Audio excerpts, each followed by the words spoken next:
Yes, please, let's go. Boy, I'm in the mood for a cheeseburger. No, we gotta go to the soup place. What soup place? There's a soup stand. Kramer's been going there. He's always raving. I finally got a chance to go there the other day, and I tell you this, you will be stunned. Stunned by soup? You can't eat this soup standing up, your knees buckle. Huh? All right, let's go, come on. There's only one caveat. The guy who runs the place is a little temperamental, especially about the ordering procedure. He's secretly referred to as the soup Nazi. Why? What happens if you don't order right? He yells and you don't get your soup. What? Just follow the ordering procedure and you will be fine. All right, let's go over that again. All right. As you walk in the place, move immediately to your right. The main thing is to keep the line moving. So you hold out your money, speak your soup in a loud, clear voice, step to the left and receive. So Right. But it's very important not to embellish on your order. No extraneous comments. No questions. No compliments. Oh, boy, I'm really scared. Elaine!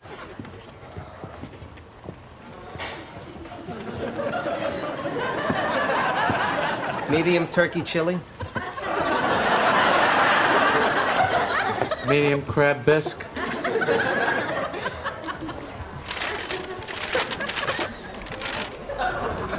I didn't get any bread. Just forget it. Let it go.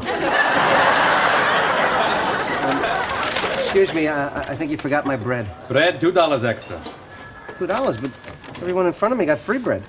You want bread? Yes, please. $3! What? No soup for you.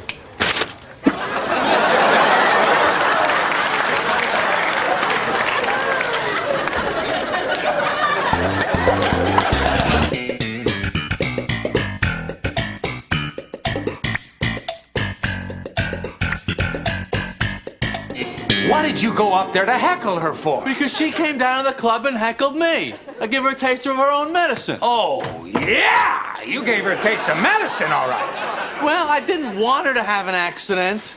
What accident? Well, after he heckled Toby, she got so upset she ran out of the building and a street sweeper ran over her foot and severed her pinky toe. That's unbelievable! Yeah, then after the ambulance left, I found the toe. So I put it in a Cracker Jack box, filled it with ice, and took off for the hospital. You ran? No, I jumped on the bus. I told the driver, I got a toe here, buddy. Step on it. Holy cow! Yeah. Then, all of a sudden, this guy pulls out a gun. Well, I knew any delay's gonna cost her her pinky toe, so I got out of the seat and I started walking towards him. He says, "Where do you think you're going, Cracker Jack?" I says, "Well, I got a little prize for you, buddy." Yeah! Knocked him out cold. How could you do that? Yeah, then everybody is screaming because the driver, he's passed out because of all the commotion. The bus is out of control. So I grab him by the collar, I take him out of the seat, I get behind the wheel, now I'm driving the bus. You're Batman. Yeah, I am Batman. Then the mugger, he comes to and he starts choking me. So I'm fighting him off with one hand and I kept driving the bus with the other, you know. Then I managed to open up the door and I kicked him out the door, you know, with my foot, you know, at the next stop. You kept making all the stops?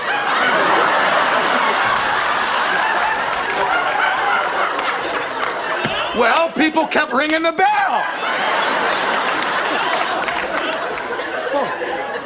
Well, what about the toe? What happened to the toe? Well, I am happy to say that the little guy is back in place at the end of the line.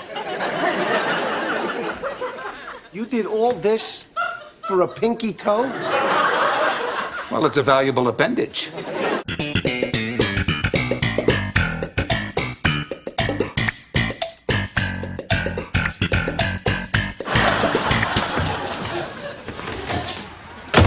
Well, I got gonorrhea.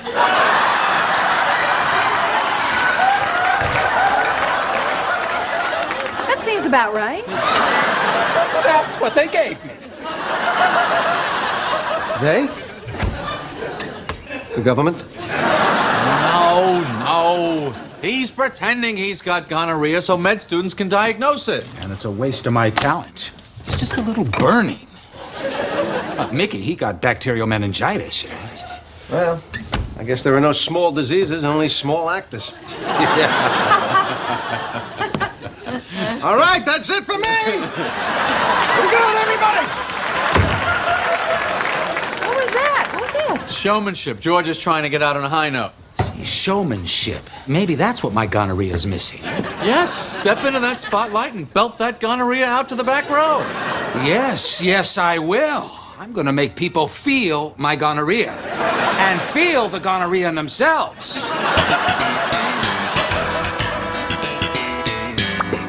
And are you experiencing any discomfort? Just a little burning during urination. Okay. Any other pain? The haunting memories of lost love. Male, lights.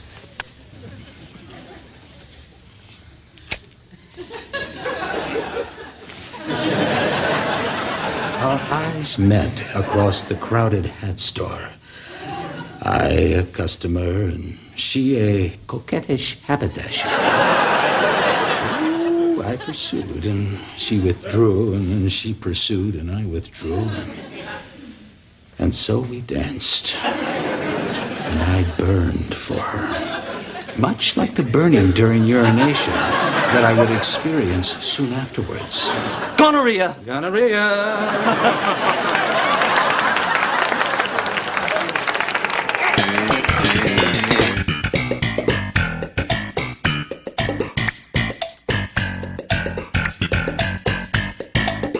At this point, she's under the impression that you're a what? a marine biologist. Your parents must be so proud of you, George. Oh, they're busting. What are those people doing over there?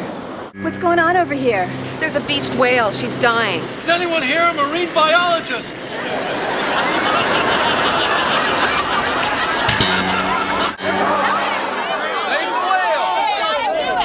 Save the whale, George. For me.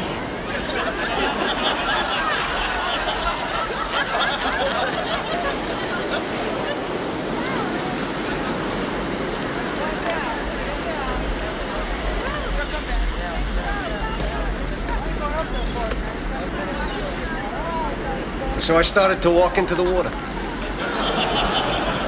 I won't lie to you, boys.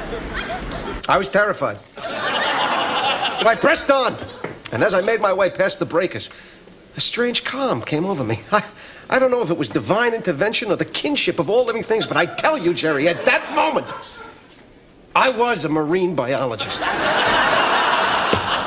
George, I've just been reading this thing in the paper. It's unbelievable. I know, I was just telling them the story. Well, come on, George, finish the story. The sea was angry that day, my friends. Like an old man trying to send back soup in a deli.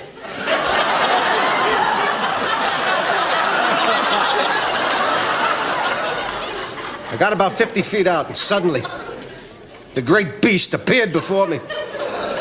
I tell you, he was 10 stories high if he was a foot. As if sensing my presence, he let out a great bellow. I said, "Easy, big fella." And then, as I watched him struggling, I realized that something was obstructing its breathing.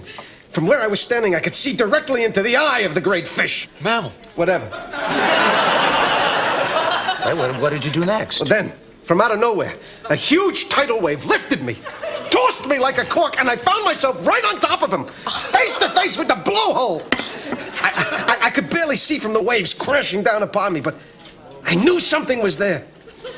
So I reached my hand in, felt around, and pulled out the obstruction.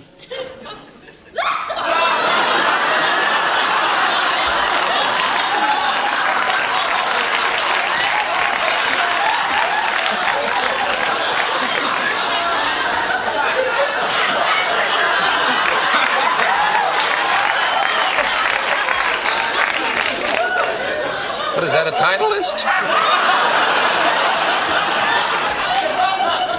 A hole in one, huh?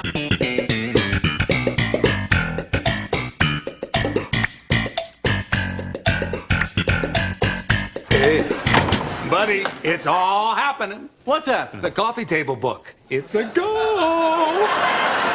Oh, yeah, I heard all about Hey, it. you know what this means? I'm starting the book tour. First stop, Regis and Kathy Lee. Please. young guy. He's got a new book coming out, and it's about, and this is the best part. I love It's a coffee table book about coffee tables. Yeah. Is that clever? I think that is so clever. I think so, too. Did you get to meet him backstage? I did. I mean, he looks like a fun guy, doesn't he? I love his hair. Yeah. Oh, I do, too. This guy could be a little bonkos, really. Anyway, if you will, would you please welcome Kramer?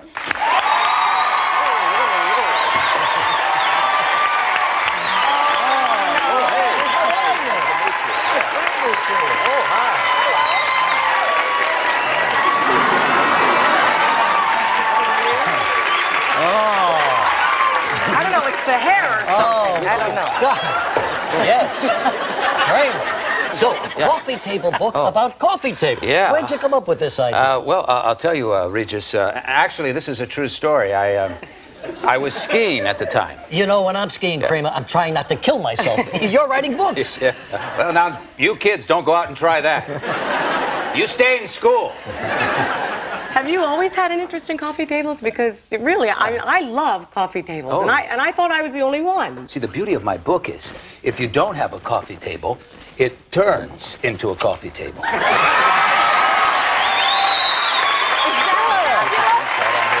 at this.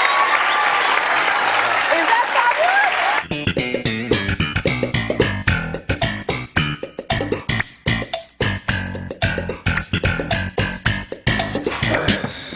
What? Nothing. It's a card from my dad. What is it? Dear son, happy Festivus? What is Festivus? It's nothing. It's nothing. When George was growing up, no. his father hated all the commercial and religious aspects of Christmas, so he made up his own holiday. Oh, and another piece of the puzzle falls into place. All right. And instead of a tree, didn't your father put up an aluminum pole? Jerry, stop it. And then weren't there feats of strength that always ended up with you crying? I can't take it anymore. I'm going to work. You happy now? All right. Well, I'm out of here. Happy Festivus. It's Festivus. When George was growing up, his father... Nothing. It's nothing. It's a stupid holiday my father invented. It doesn't exist. Happy Festivus, Georgie. Frank invented a holiday? God, he's so prolific. Got your message. I haven't celebrated Festivus in years. What is your interest? Well, just tell me everything, huh? Many Christmases ago, I went to buy a doll for my son. I reached for the last one they had, but so did another man. As I rained blows upon him, I realized there had to be another way. What happened to the doll? It was destroyed. But out of that, a new holiday was born. A Festivus for the rest of us. Well, that must have been some kind of doll. She was.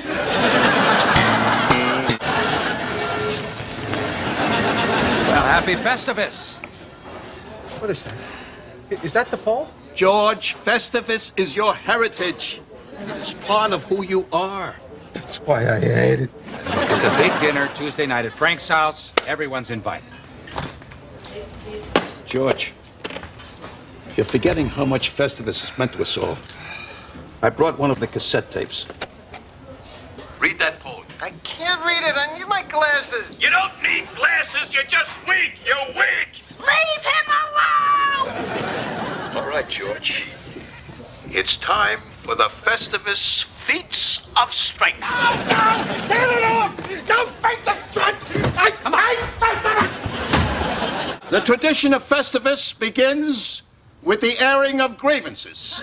I got a lot of problems with you people. Now, you're gonna hear about it. You, Kroger, my son tells me your company stinks. Oh, God. Quiet, you'll get yours in a minute. Kruger, you couldn't smooth a silk sheet if you had a hot date with a babe.